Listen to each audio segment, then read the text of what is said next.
স্বামীর গলা কেটে খুন করার অভিযোগ উঠেছে স্ত্রীর বিরুদ্ধে। রবিবার রাতে দক্ষিণ দিনাজপুর জেলার কুমারগঞ্জ ব্লকের সাফানগর গ্রাম পঞ্চায়েতের শিয়ালপাড়ায় এই চাঞ্চল্যকর ঘটনাটি ঘটে। মৃতের নাম সুজিত দাস, পেশায় রাজমিস্ত্রি। আগে পরিযায়ী শ্রমিক হিসেবে কাজ করলেও প্রায় 8 থেকে 9 মাস আগে বাড়ি ফিরে স্থানীয়ভাবে কাজ করছিলেন। পরিবারে রয়েছে স্ত্রী এবং 10 বছরের এক সন্তান। জানা গিয়েছে রবিবার এলাকায় হরিবাসর চলছিল, সেখানে স্ত্রীকে নিয়ে উপস্থিত ছিলেন সুজিত। রাত 9:30 নাগাদ বাড়ি ফেরার পর ঘরের ভেতরে এই ঘটনা ঘটে। গুরুতর জখম অবস্থায় সুজিত বাইরে বেরিয়ে আসার চেষ্টা করলেও কিছু দূর গিয়ে রাস্তায় লুটিয়ে পড়েন। স্থানীয়রা দ্রুত তাকে কুমারগঞ্জ গ্রামীণ হাসপাতালে নিয়ে গেলে চিকিৎসক মৃত বলে ঘোষণা করেন। অভিযোগের ভিত্তিতে সোমবার গভীর রাতে স্ত্রী কৃষ্ণা দাসকে গ্রেপ্তার করেছে কুমারগঞ্জ থানার পুলিশ। পুলিশ সূত্রে জানা গিয়েছে, জেরায় ধৃত মহিলা খুনের কথা স্বীকার করেছেন। ঘটনার সঙ্গে ব্যবহৃত একটি দা উদ্ধার হয়েছে। দেহটি ময়না তদন্তের জন্য পাঠানো হয়েছে এবং অভিযুক্তকে বালুরঘাট জেলা আদালতে তোলা হবে। এই বিষয়ে মৃতের দাদা ও ভাই কি জানিয়েছেন শুনুন। চেঁচামেচি যে রাস্তায় লাশ পড়ে আছে, গলা কাটে দিচ্ছে। যা দেখলাম আমার দাদা ওরকম ছটফট করছে, গলা এখান থেকে অর্ধেক গলা নামাই দিচ্ছে, এরকম করতেছে।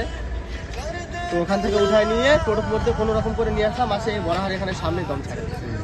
তো দাদার নাম কি? সুজিত দাস। বয়স কত হবে? বয়স আনুমানিক 29-30। কি করে? আগে বাইরে ছিল, এখন তো রাজমিস্ত্রি কাজ করে এখানে। কবে এসছে বাইরে থেকে?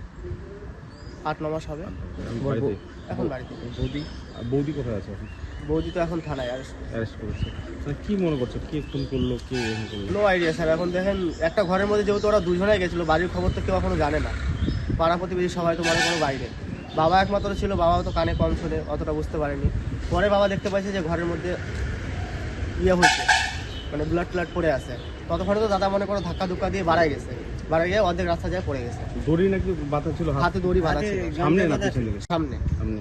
মানে কি মনে করছো, বৌদি কি অ্যারেস্ট করেছে? বৌদি কি এই ঘটনার পিছনে যুক্ত রয়েছে? দেখেন, একটা ঘরের মধ্যে এখন যেহেতু দুজনে ছিল, আদার্স লোক তো ছিল না। এখন ও ছাড়া তো কেউ বলতে পারবে না যে ঘটনাটা কি হয়েছে। স্ত্রী নিজের স্বামী যে এরকম অবস্থা, ও যদি মানুষের লোকে যদি করতো, তা নিজের স্বামীর একটা এই অবস্থা, তো তাকে তো ওই নিজে বাঁচাতে যেত না, পাশে দাঁড়াতো আসতো। ওই সময় ছিল না, হাসপাতাল নিয়ে আসতে মারা গেছে। হ্যাঁ, মানে কি মনে করছো, স্ত্রী তাহলে এটা এর সঙ্গে যুক্ত? দুইজনে ঘরে ছিল, দুইজনে ঘরের মধ্যে, এর মধ্যে বিরোধিতা কাকে বলবো? দুইজনের মধ্যেই তো ঘটনাটা ঘটেছে। এই যে সম্পর্ক ছিল ওর স্ত্রী অন্যের সঙ্গে বলছে, এটা কি সত্যি জানেন কিছু? না, এগুলা কোনো সম্পর্ক না, যা বলেছে এটা। মৃতের হাত বাঁধা থাকার ঘটনায় রহস্য দানা বেঁধেছে। পারিবারিক অশান্তি বা অন্য কোনো কারণ জড়িত কিনা তা খতিয়ে দেখছে পুলিশ। কুমারগঞ্জ থেকে বিশেষ প্রতিবেদন, নিউজ টুডে।